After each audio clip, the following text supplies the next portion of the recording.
The Midnight Hauntings.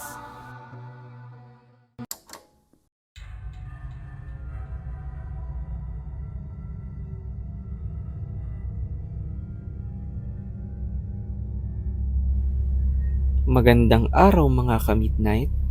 Ako si Rex. Ang kwentong ito ay pinadala ng nating tagapakinig at ito ay tungkol sa isang lalaki na naalala ang kanyang karanasan niya nung siya ay estudyante pa, kung saan may karanasan siya sa isang guro na pugot ang ulo. Ako si Bugoy at nangyari ang aking kwento ilang taon na ang nakalipas. Isa itong karanasan nung ako ay nasa elementarya pa at tumatak sa akin ito dahil sa nakakakilabot na pangyayari. Uso kasi sa mga eskwelahan noon ang mga kwentong katatakutan. Tipikal na ang mga kwento sa babaeng umiiyak sa banyo o kaya naman mga sundalong Hapon o mga pari na namatay sa mga paaralan. At dahil kami ay mga bata pa noon, ay laging kumakalat ang mga ganong klaseng kwentuhan sa magkakaibigan. Isa sa matalik kong kaibigan noon ay si Meng at kilala ito bilang isang pilyo at palatawang bata. Magkasundo kami dahil kapitbahay ko siya at sabay kaming lumaki. Gayunpaman, siya ang pasimuno sa mga kwentong katatakutan sa aming classroom. Saktong nataon kasi na ginagabi kami ng uwi kakalaro bago kami masundo ng aming mga magulang at nananakot si Meng palagi sa aming mga magkakalaro. Nung una ay halatang gawa-gawa lang niya ang kwento, ngunit may isa siyang binahagi na alam na ng karamihan sa amin. Dahil may isang pugot ulo di umanong guro na gumagala sa gabi sa aming paaralan at marami daw ang nakakita na dito na pagala-gala sa mga pasilyo nito. Ang nakakakilabot pa ay alam din ng mga guro at gwardya ang tungkol dito kaya maaga sila palagi umuuwi. Kaya naman takot na takot ako nun at hindi makapaniwalang may totoong kababalaghan sa aming paaralan na mismong matatanda ay naniniwala dito. Simula nun ay pinipilit ko nang umuwi at magpasundo ng maaga para lang hindi ako gabihin sa aming eskwelahan. Isang gabi ay saktong sinabihan ako ng aking magulang na hindi nila ako masusundo ng maaga at binilin ako na sumabay na lang sa susundo kay Meng. Sa kasamaang palad ay nagsabi din na gagabihin din pala ang susundo kay Meng kaya kinabahan na ako. Habang nasa klase pa lang ay nag-usap na kami ni Meng na sabay kaming uuwi at sinabihan ko siyang wag niya akong takutin. Doon niya ako inumpisahang asarin na duwag at matatakutin. Bilang bata ay nagtapang-tapangan ako at hinarap siya. Sinabi kong kaya kong manatili hanggang gabi at maglibot sa aming paaralan mag-isa.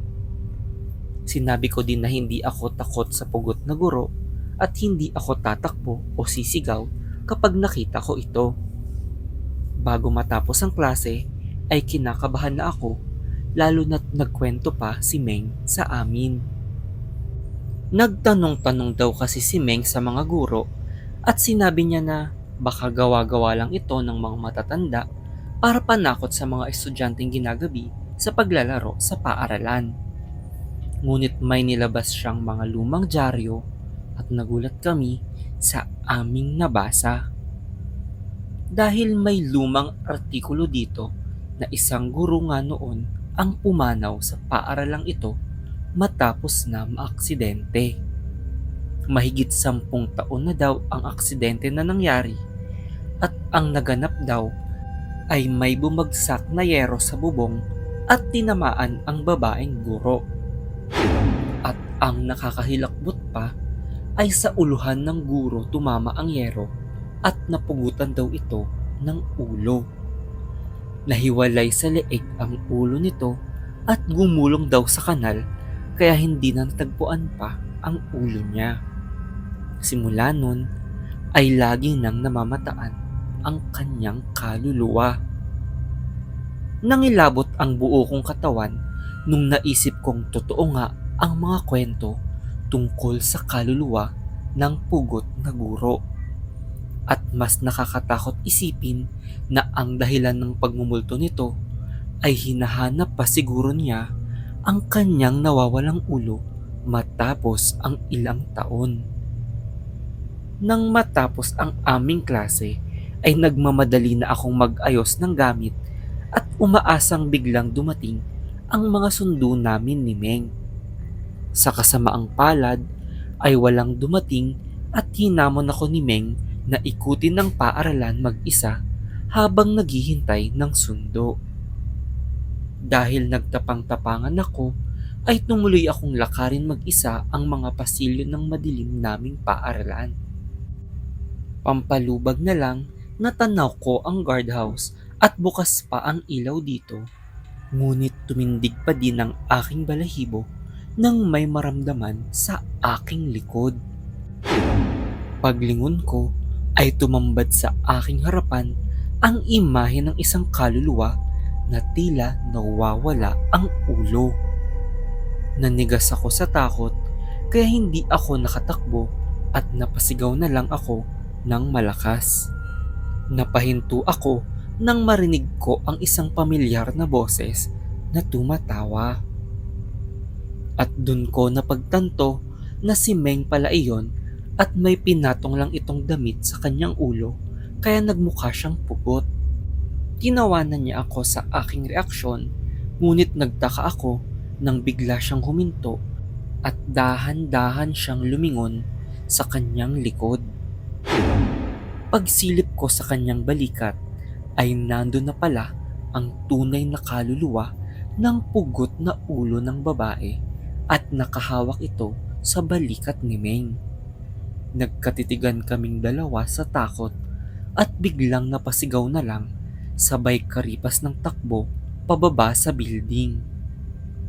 Ni hindi na kami lumingon ni Meng at dire-diretso na papuntang guardhouse at dun humingi ng tulong. Humahagulgul kami sa takot habang nagkikwento sa aming karanasan at saktong dumating ang aming mga sundo. Simula nun ay hindi na kami nagpagabi pa.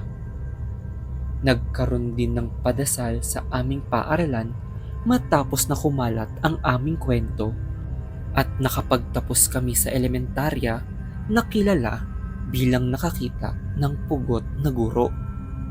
Ngayong malaki na ako ay nababalitaan ko paminsan-minsan sa mga estudyante ang tungkol sa guro. Na nagpapakita pa din ito tuwing madilim na at tila hindi pa din niya nahahanap ang kanyang nawawalang ulo. Hindi pa din ako makapaniwala na ang nag-umpisa lang sa pananakot ni Meng ay hahantong sa makikita pala namin ang totoong pugot na guro.